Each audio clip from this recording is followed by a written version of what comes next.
maunya saya itu dengan nama itu bisa menjadi inti dari tujuan hidup. Saya termasuk orang sih nggak punya cita-cita sih dari dulu. Yang penting senang tak lakuin. Halo Aqua Friends, welcome back to Aqua Tutur, Aquakultur Bertutur Season 2 episode 11. Balik lagi nih sama aku, Setia Maulidina, staf divisi multimedia Himakwa Universitas Tidar periode 2022. Pada episode kali ini, Aqua Tutur akan berbincang-bincang dengan tema yang begitu menarik, yaitu bisnisnya mahasiswa aquakultur. Dengan sobat Aqua Friends yang mungkin Aqua Friends sendiri nih udah kenal nih sama sobat Aqua Friends ini, karena beliau juga termasuk cutting dari angkatan 2018, yaitu Mas Arif Saifuddin selaku pemilik dari Ref Aquatic. Halo Mas Arif. Halo Aqua Friends. Perkenalkan, saya Arif, saya dari angkatan 2018. Terima kasih sudah diundang di acara Aqua Friends ini ya. Sedikit tentang saya, mungkin ya kayak seorang mahasiswa serabutan yang nyambi sambil jualan ikan gitu. Lebih singkatnya kayak gitu, mungkin nanti di acara selanjutnya iya, akan bahas lagi. Iya, betul. Nah, berbincang tentang bisnis nih Mas. Ini udah berapa lama sih Mas usaha kegiatan Ref Aquatic ini? Kalau usahanya itu udah mulai dari tahun 2018 ya.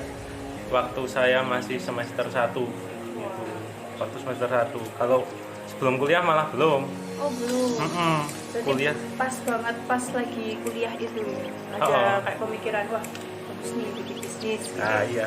Ya karena mungkin kepepet mungkin ya. Kepepet sama bingung mau apa kan. Iya. Emang latar belakang saya kan sebelum kuliah kan kerja dulu. Terus kuliah ini malah bingung.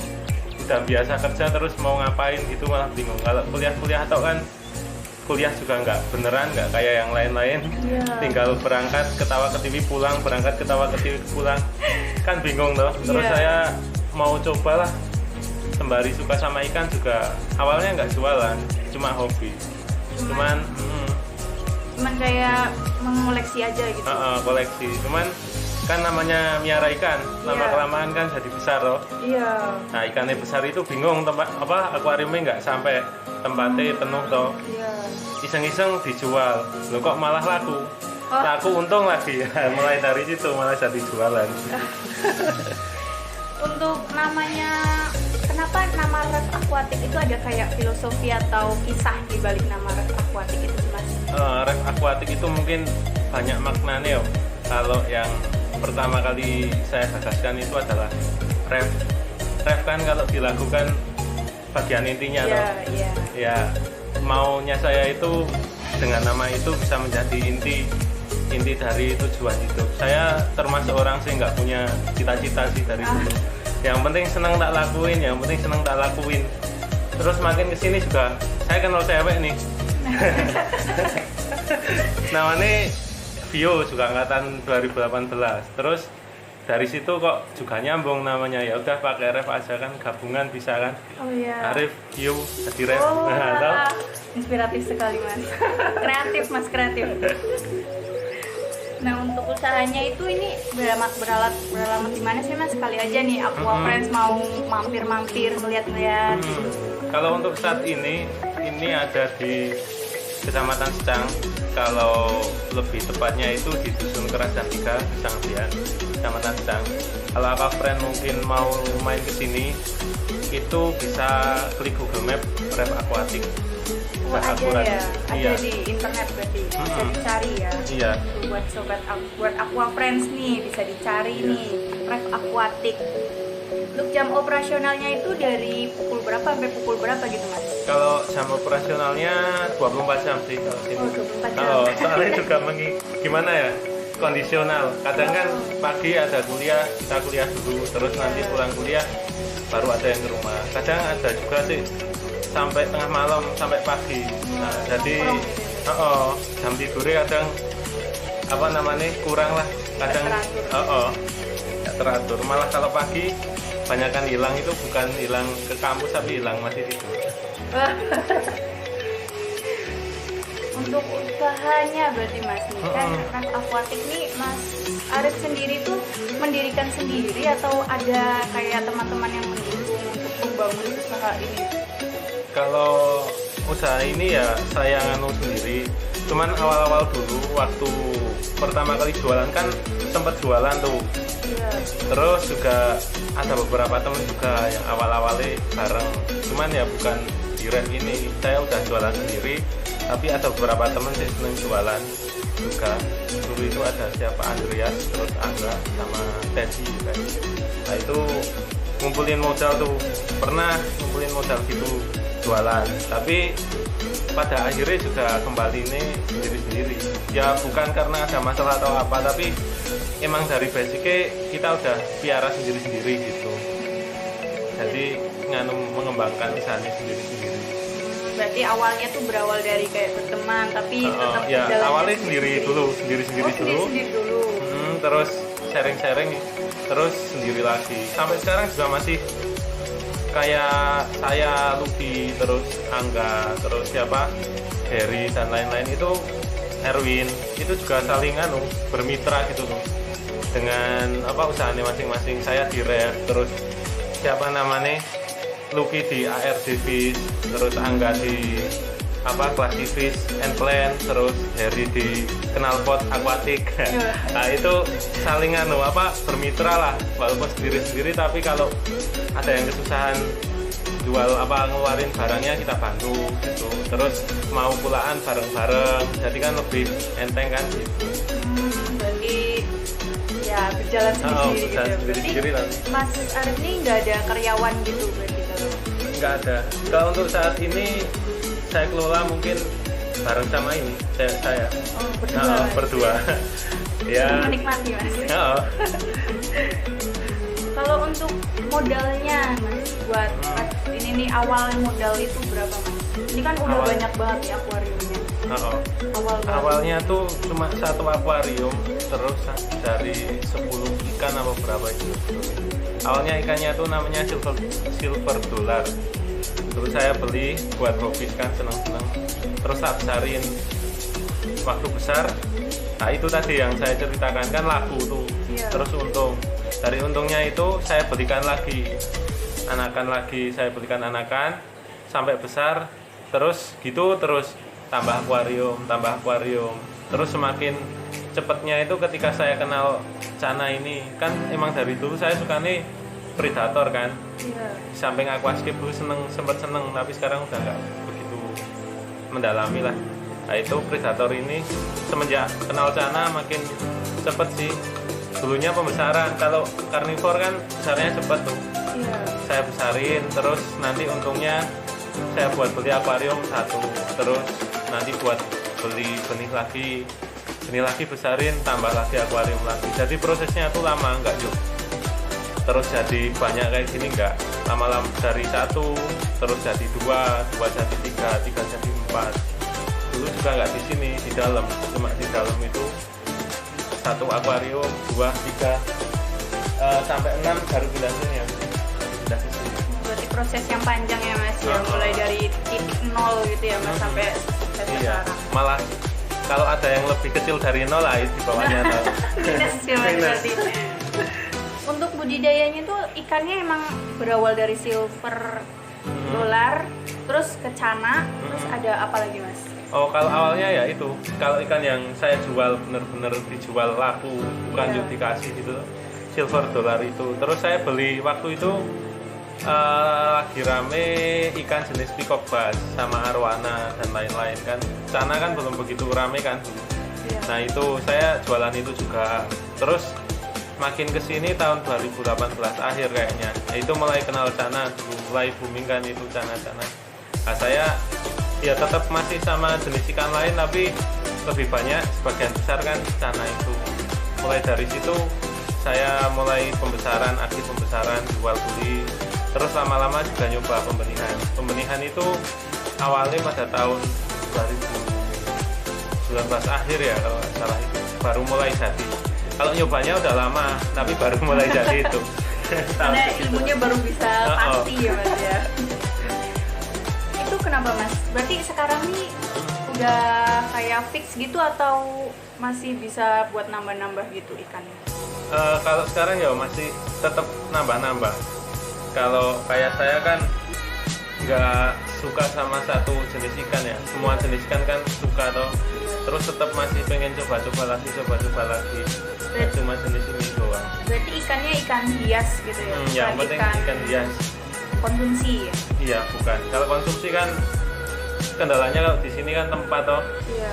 Tempatnya kan sempit, terus mau apa namanya buat budidaya ikan konsumsi kan ikan yang apa namanya harus yang kuantitasnya tinggi toh. Kuantitasnya tinggi kan tempatnya harus luas. Nah itu nggak mumpuni tempatnya, makanya saya lebih ke hias aja.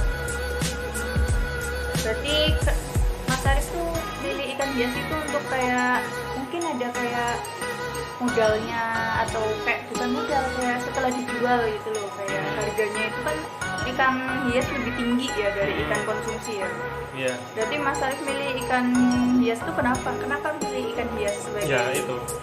Yang pertama dari cara peliharaannya. Kalau ikan hias kan nggak perlu lahan luas, bisa kalau mau misahin dan lain-lain besarin kan pakai akuarium bisa. Kalau ikan hias, soalnya kan nggak semuanya ikan hias itu ukurannya besar loh. Iya. Kalau konsumsi kan namanya dimakan, kalau nggak besar kan nggak kenyang loh. Nggak mantep ya. Itu kalau ikan hias saya suka nih, itu juga dari segi harga juga iya. Terus kalau namanya hias kan buat hiasan toh, itu ketemunya sama hobi kan. Kalau hobi itu kan asal seneng berapapun mesti dibayar. Nah kadang dapat jackpotnya di situ. Wah, lumayan berarti ya Mas. Nah untuk proses dalam budidayanya itu kayak ada alatnya itu apa saja sih Mas?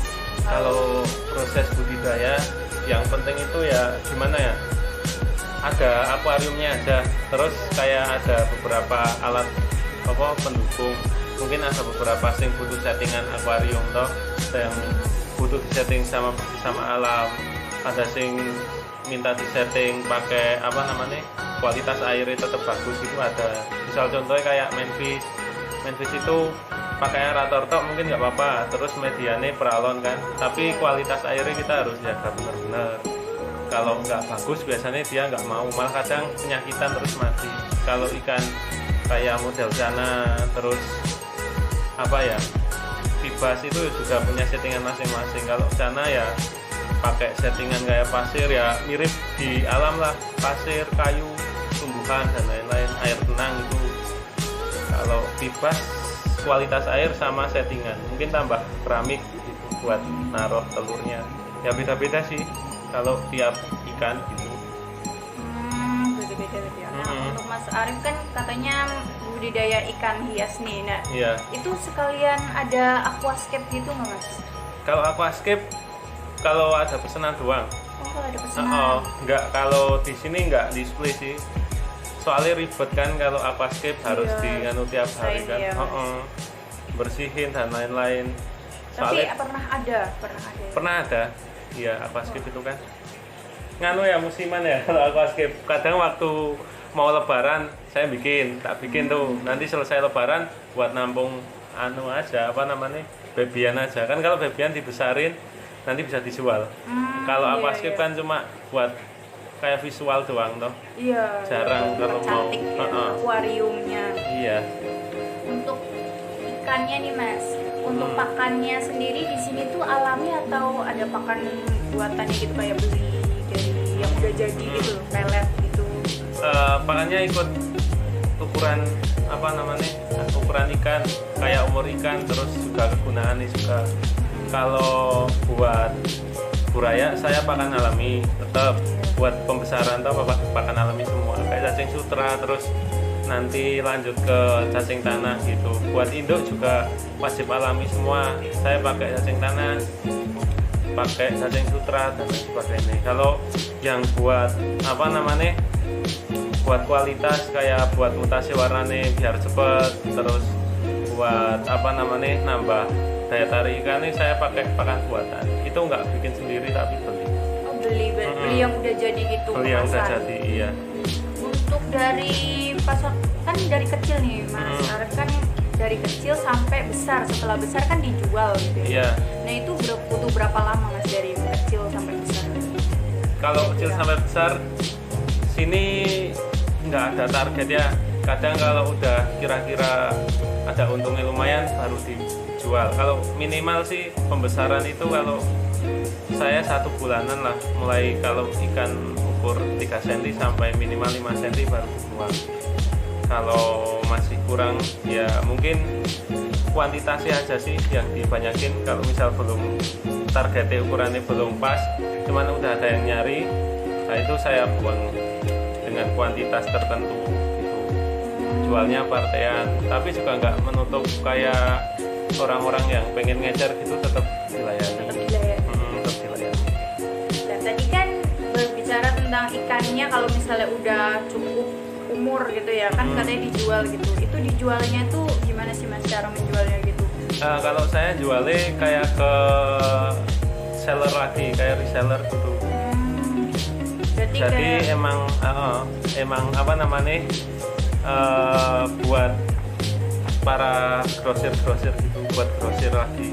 Jadi dari sini tak grosir ke sana masih bisa grosir lagi. Kalau enggak juga partai kecil mungkin dari sini saya kasih harga grosir, di sana nanti diajar lagi gitu. Jadi harganya itu di bawah pasaran. Soalnya kayak target marketing saya itu penjual lagi gitu. Jadi emang dapetnya sedikit-sedikit, tapi kan belinya continue, beli lagi gitu. itu tapi ada juga ya misalnya mau beli kayak misal penghobi gitu ngelihat ikannya kan bagus gitu, mau beli juga boleh dilepas gitu. Tetap dilepas, cuman harganya kan beda. Kalau harga ecer sama harga partai itu saya bedakan sambil buat jaga pasaran juga itu. Kalau kita jualnya kemurahan, kasihan yang kita story toh, dia juga susah buang itu. Nanti biar sama-sama jalan. Nah kan tadi bilangnya katanya Mas Arif kalau jual ada yang per partai itu kan. Per partai berarti banyak ikan. Banyak ikan. Itu ikannya ada yang sempet gagal kayak buat dijual gitu, nggak kayak sakit atau luka gitu. Jadi yang sananya nggak menerima gitu. Sering kayak gitu. Misal kalau di sini sih ikan yang misal cacat terus ikan sakit nggak saya jual. Tapi kadang juga ada yang di sana itu sehari 2 hari mungkin salah penanganan atau apa sakit minta dikembalikan, ya tak terima. Ada juga yang kirim mati, itu biasa ganti kan kayak gitu. Iya. Sering kayak gitu. Kadang juga kendalanya nggak cuma di kita jual terus sana nggak kebenaran dikembaliin, itu nggak mesti itu. Kadang juga kita pulaan gitu kan, nggak selamanya kita yang datang ke sana, kadang dikirim, kadang COD gitu kan. Nah itu tahu-tahu di rumah malah ikannya cacat gitu, ada kadang ikannya sakit gitu, ada. Ya suka dukane penjual barang hidup kayak gitu. Itu kalau misalnya berarti pembenihan nih nggak pembenihan kan pernah nih Mas Arif kan? Iya, pembenihan pernah. Tapi udah jarang. Ya masih sekarang. Masih. Iya, di dalam rata-rata beli juga ya. Iya, induknya tetap beli. Itu kalau pas satu beli, misal ada yang sakit tadi tuh cacat sama Mas Arif ya diapain, dibuang atau emang dipelihara aja supaya? Kalau masih kecil kadang saya buangi. Dibuang. Iya kan, buang pakan tuh sama aja. Kita besarin ikan sih, besarin nggak laku kan percuma. Iya, kalau udah besar ya gimana lagi. Kalau yang sakit baru di Iya, kalau yang sakit disembuhin dulu baru dijual. Terus pas waktu menjalani usaha akuatik nih, Mas Arif ada kayak kendala nggak sih dalam menjalani dari benar-benar bawah sampai sekarang udah banyak banget akuariumnya kayak gitu? Iya banyak sih kendala sih. Ya mungkin kendalanya kayak waktu ya, kalau saya kayak kita kan mahasiswa nggak tahu kan kegiatannya apa.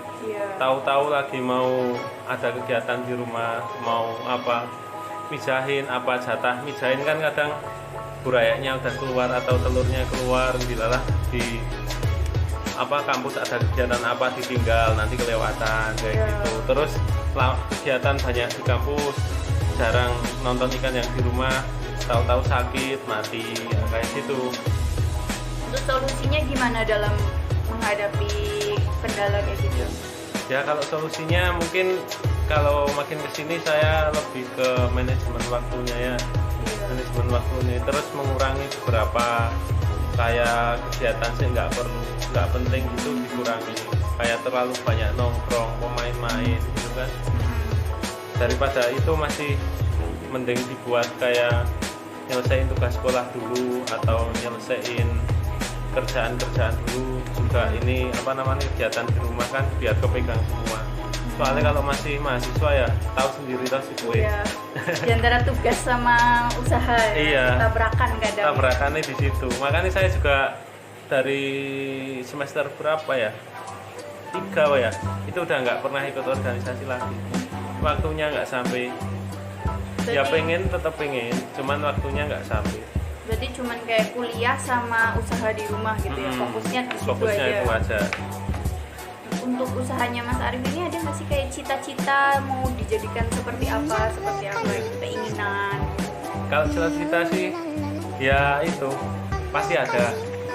Pengennya kan tetap punya cabang di mana-mana, terus kayak apa namanya, punya farm sih lebih besar lagi. Pengennya gitulah. Pengen punya apa namanya, kan pembesar kalau di idealnya ya. Kalau kayak gini kan buat display aja ikan yang siap jual. Pembesaran kan bagusnya kayak di lahan yang agak luas, hatchery atau apa. Pinginnya saya punya itu. Jadi yang difokuskan untuk pembenihan ya pembenihan, yang untuk pembesaran ya pembesaran, untuk penjualan ya penjualan. Pinginnya besok kayak gitu sih. Semoga ya Mas ya, semoga Amin. tercapai. Untuk pencapaian dari Ref Aquatic itu pernah nggak sih Mas ada pencapaian apa gitu? Udah pernah mencapai Kalau apa? pencapaian secara apa ya, tersurat mungkin belum. Cuman kalau secara tersirat ya, Iya. saya pencapaian yang paling bisa saya anggap itu pencapaian itu ketika kita udah nggak minta, saya sama itu apa Vio udah nggak minta uang dari orang tua, jarang lah kalau itu. Terus Mas bisa bayar UKT sendiri kayak gitu. Terus itu seneng itu gara-gara ikan jadi bisa kayak gitu. Ya walaupun pusing tapi ada senengnya. Ada semangatnya ya Mas, semangat tersendiri. Iya. Menciptakan uang gitu ya, Iya. udah nggak minta orang tua, mandiri berarti sekarang Iya. ya Mas. Nah yang terakhir nih Mas, ada nggak sih tips buat Aqua Friends kalau mau menjadi kayak pembudidaya ikan kayak Mas Arif ini? Ya, mungkin kalau buat Aqua Friend yang punya minat untuk mencoba budidaya ikan itu jangan takut gagal dulu. Jangan takut ribet. Terus bayangannya tuh jangan yang jelek-jelek dulu. Misal kalian mau budidaya ikan, takut gagal itu jangan. Misal gagal ya budi lagi, coba lagi. Misal gagal budi lagi, coba lagi. Kalau apa namanya emang nggak, misal apa kayak saya dulu kan nggak punya modal toh, nyobanya pelan-pelan, jangan maksain keadaan. Misal belum ada ya ditahan dulu, kita apa namanya mulai dari sedikit demi sedikit dulu kayak gitu. Kalau kalian juga senang kegiatan di luar juga jangan lupa kuliah kalian. Iya, berarti dinikmati aja prosesnya ya Mas, suka duka gitu, sabarin aja ya Mas ya. Oke, pembicaraan menarik nih untuk episode kali ini. Terima kasih buat Mas Arif yang sudah meluangkan waktu dan berkenan ngobrol di Aqua Tutor episode kali ini. Ya. Untuk Mas Arif kira-kira ada nggak nih untuk kayak mempromosikan Ref Aquatic nih? Untuk Aqua Friend yang penasaran bisa hubungi saya. Mungkin cari informasi lebih lanjut di Google Map aja ya, Ref Aquatic, atau bisa juga kayak apa namanya DM saya di Instagram Arif_Saifud. Nanti bisa ngobrol bareng sama saya, main-main ke sini nanti nggak mungkin tak anggurin. Iya. Malah bisa jadi kerjasama malah. Iya. Kali untuk nambah uang jajan nih buat Aqua Friends, bisa nih untuk kesini main-main, lihat-lihat. Kali aja ada hasrat untuk membuka usaha juga seperti Mas Nanti Arif. tak racuni kalau kesini. Ya, diracuni tuh. Oke, sekian episode kali ini. Tetap jaga kesehatan dan tetap semangat. Jangan menunggu kesempatan datang padamu, maka ciptakanlah. See you in the next episode. Bye-bye.